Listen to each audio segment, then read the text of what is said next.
हाय नमस्कार. चला आज आपण पाहूया पावभाजी करायची सिंपल पद्धत दाखवते मी इथं तुम्हाला. मी इथं बघा टमाटर घेतलेले आहेत.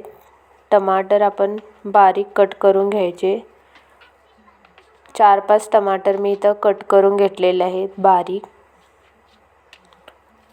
त्याच्यानंतर इथं कांदे पण सेम आपण कापून घ्यायचे आहेत.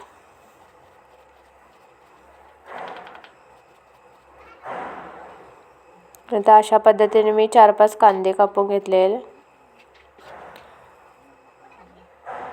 इथं पाहू शकता मी आलं लसूण पण घेतलेलं आहे. वर हिरवे मटार घेतलेले आहेत. इथं बॉईल बटाटे घेतलेले आहेत. इथं पाहू शकता काय काय साहित्य घेतलेलं आहे मी. पॅनमध्ये तेल टाकायचं आहे पहिल्यांदा. त्याच्यामध्ये तेल गरम झालं की कांदा टाकून द्यायचा. कांदा 2-3 मिनटं फ्राय करायचा तो. त्याच्यानंतर आलं आणि लसूण मी इथं ठेचून घेतलेलं आहे. तुम्ही पेस्ट करून पण घेऊ शकता.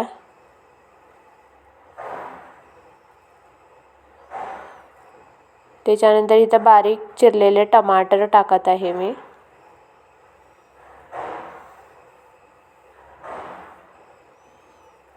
तसंच 2-3 मिनटं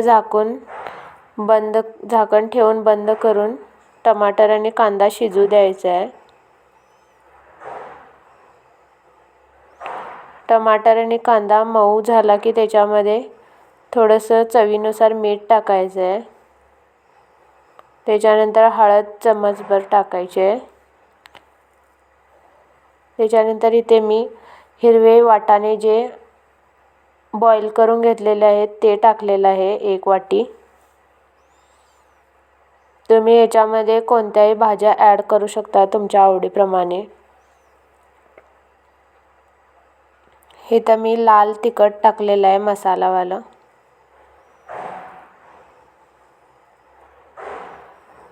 त्याच्यानंतर असं 2-3 मिनटं छान परतून परत झाकण ठेवून वाफवून घ्यायचं. त्याच्यानंतर इथं मी पावभाजी मसाला टाकत आहे वरून. त्याच्यानंतर आपण जे बटाटे उकडून घेतले होते ते बारीक करून घेतलेले आहेत ते मी इथं टाकत आहे.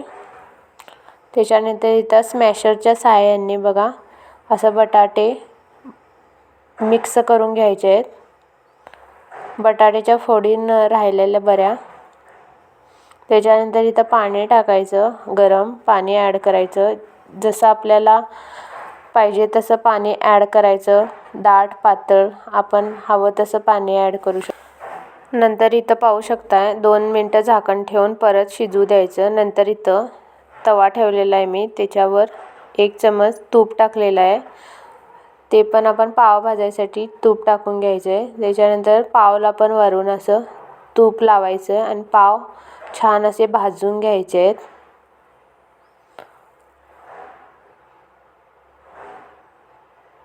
त्याच्यानंतर इथं बघा मी पावभाजीचं प्लेट रेडी करत आहे.